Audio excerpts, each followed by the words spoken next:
Today we are going to discuss how the development of embryo takes place. So, as we know that in last lecture we already discussed this thing, that after fertilization, a zygote was formed. In the case of the angiospermic plant, there is a process of double fertilization. During the double fertilization, there are two steps. One is the syngamy and there is the triple fusion. End product of the triple fusion is endosperm, and end product of the syngamy is the zygote. And this zygote develops in future to form the embryo. So formation of the embryo from the zygote is also called as embryology or embryogeny. And this embryogeny, in the case of the dicot plants, is like this. Here we are going to discuss the embryogeny of dicot plants. Initially, as we know that there is a zygote. This zygote was formed after fusion of male and female gamete. पिछली बार हम लोगों ने बात करी थी कि fertilisation की process होती है और फर्टिलाइजेशन की प्रोसेस में दो स्टेप्स होते हैं. एक प्रोसेस होती है सिंगैमी की और एक होती है ट्रिपल फ्यूजन की. ट्रिपल फ्यूजन के बाद बना था एंडोस्पर्म, जो कि फ्यूचर में एंडोस्पर्म का विकास करता है, और सिंगैमी के बाद जो zygote बनता है वो डेवलप होकर बाद में एम्ब्रियो बनाता है.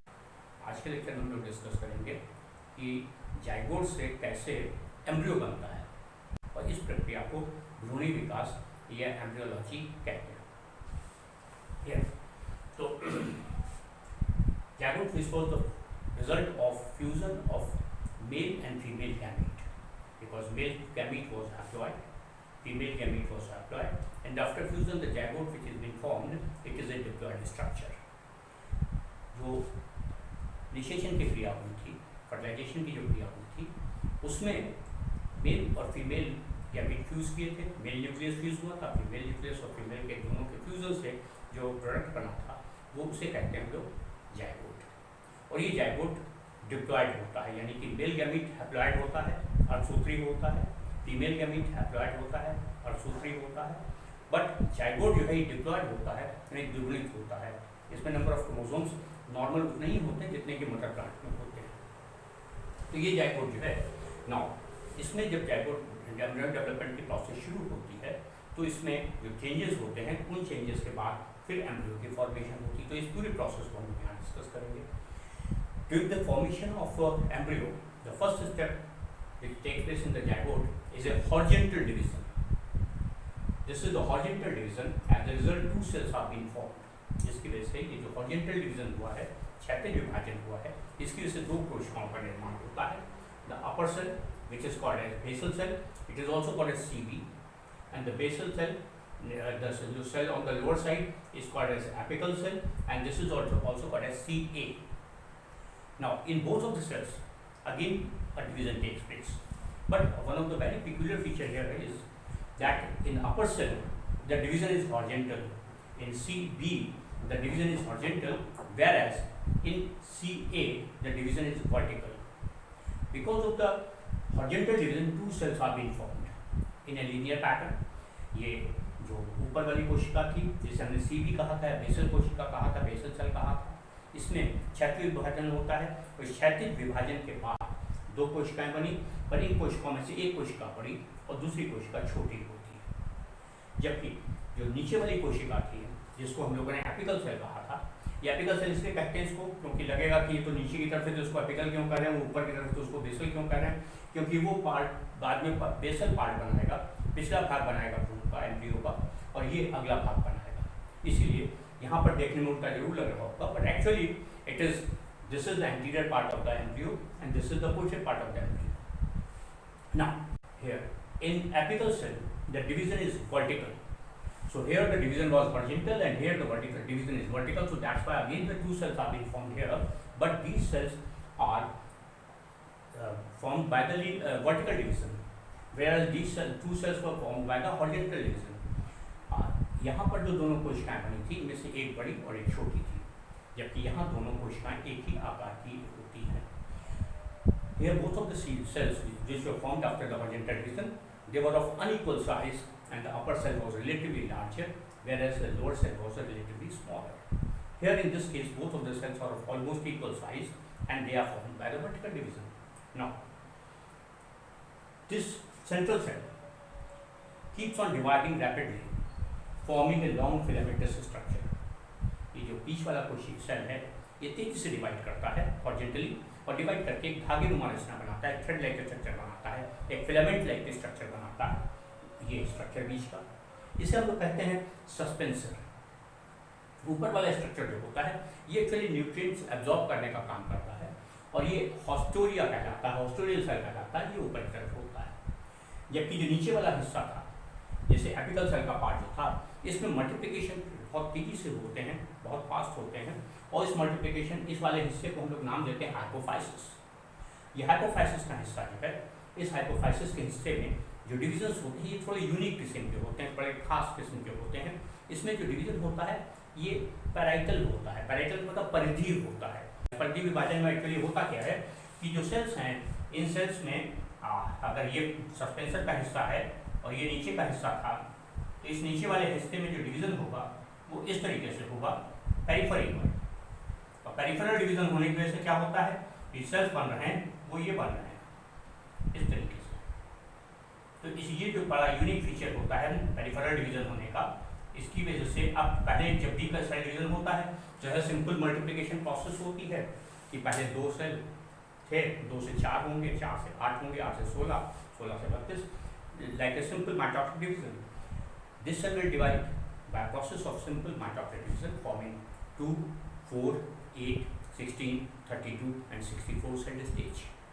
So after the formation of the 64 cell stage, this is a bulbous mass here. 64 cell stage बनने के बाद ये bulbous mass बन जाता है, एक उभरा हुआ एक मास बन जाता है, कोशिकाओं का समूह बन जाता है।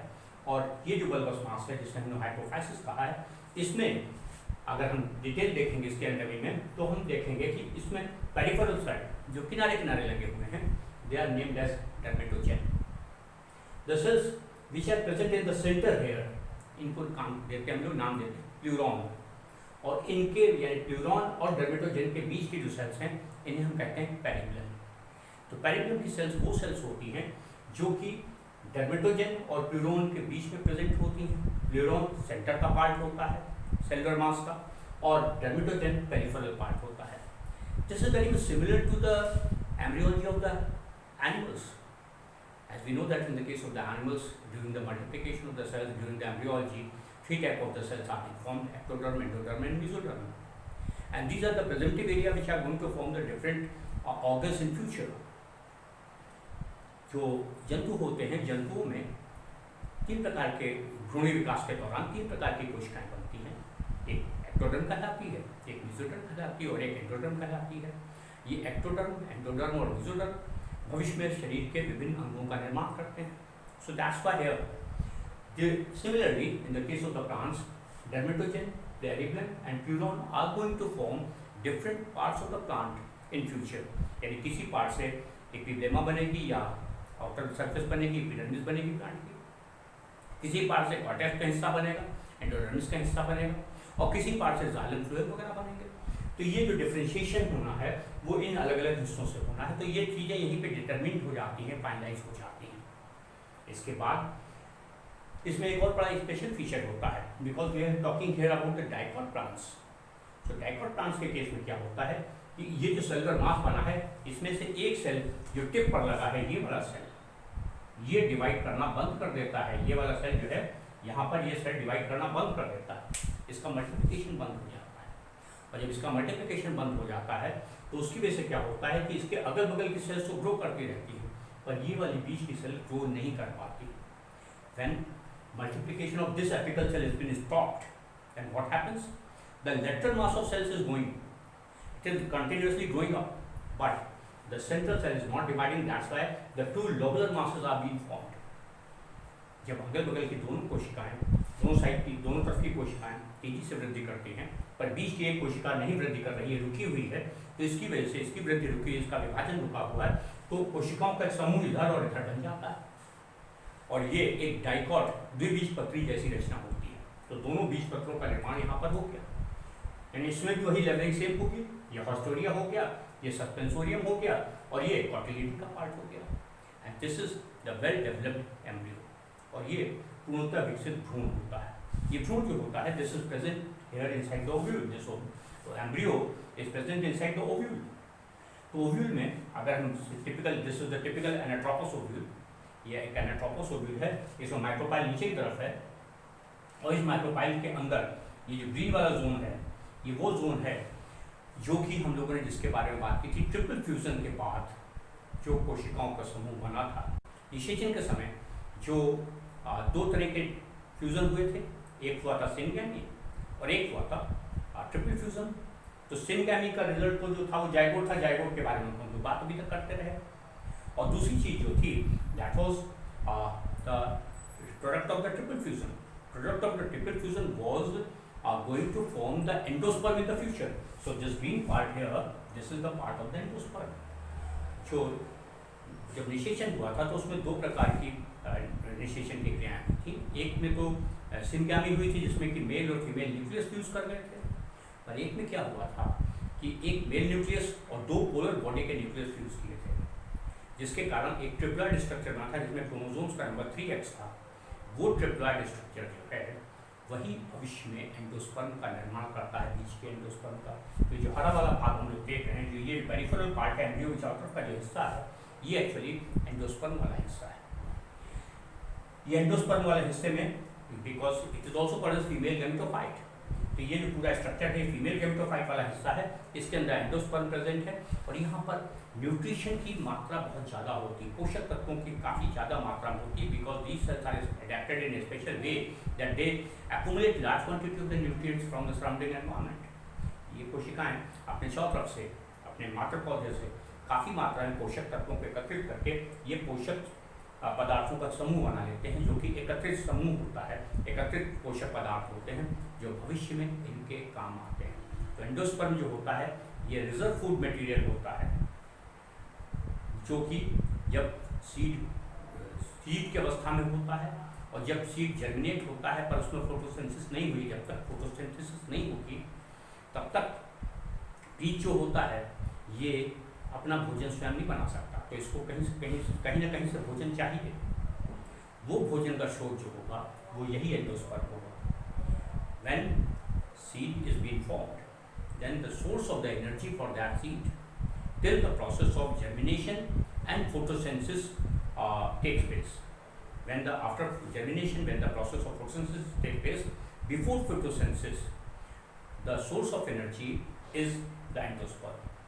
तो ये एंडोस्पर्म जो है ये एनर्जी प्रोवाइड करेगा। इसके अंदर ये जो है this is the haustorial part, this is the part of the सस्पेंसोरियम and this is the part of the cotyledon.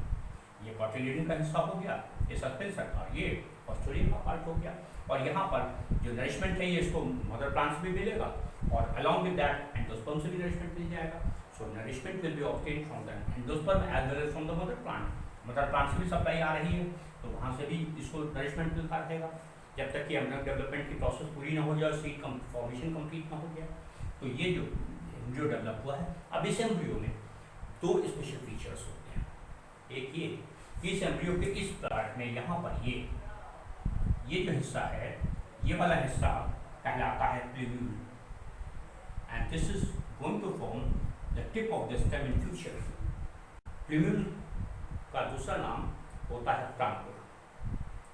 प्रांकुर जो है यही भविष्य का कणा बनाता है।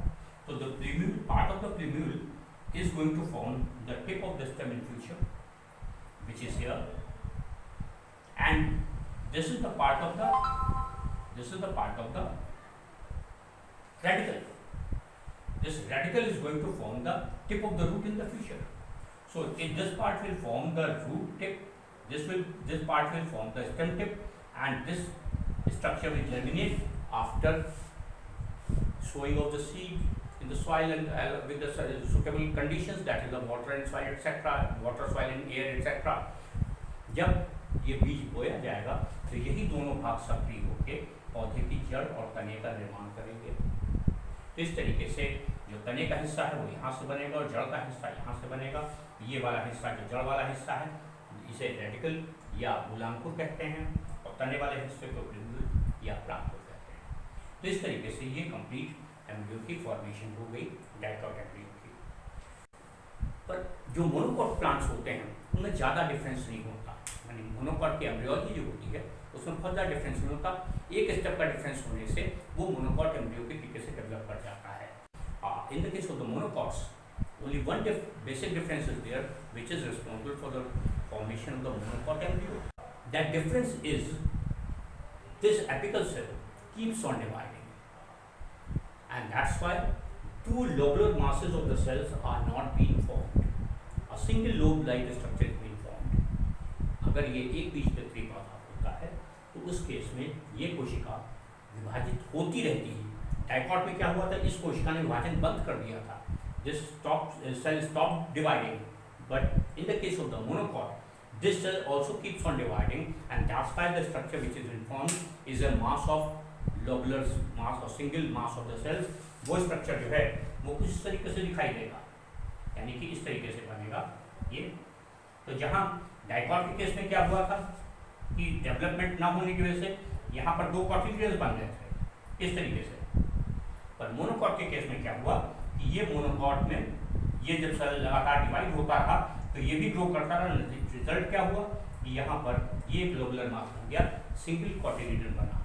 तो डाइकॉट के केस में दो कॉटिलिडन बनते हैं, जबकि मोनोकॉट के केस में एक ही कॉटिलिडन बनता है।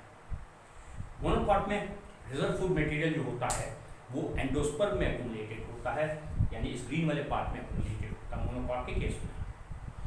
आप देखें गेहूँ में,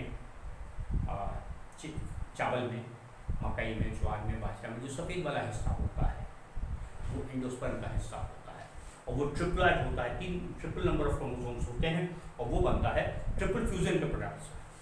जो डाइकॉट होते हैं इनके केस में जो रिजर्व फूड मटेरियल होता है ये कॉटिलिडन्स में बीजपत्रों में प्रेजेंट होता है, और वो आपने देखा होगा चने में, अरहर में, मूंग में, जितनी भी दाल वाले पौधे जितने भी होते हैं उन सब में अगर आप देखें तो दो बीजपत्र होते हैं, दो कॉटिलिडन्स होते हैं। So both of these cotyledons contain a large quantity of the reserve food material. So in the case of the dicots, usually the food material is accumulated in the part of the cotyledon, whereas in the case of the monocots, it has been accumulated in the part of the endosperm, which is the mostly in most of the plants it is a white area, as in the case of the maize, wheat, etc. There is a white area which is in the carbohydrate. Now this is all about development of dicot embryo. Next time we'll discuss the next topic. Thank you.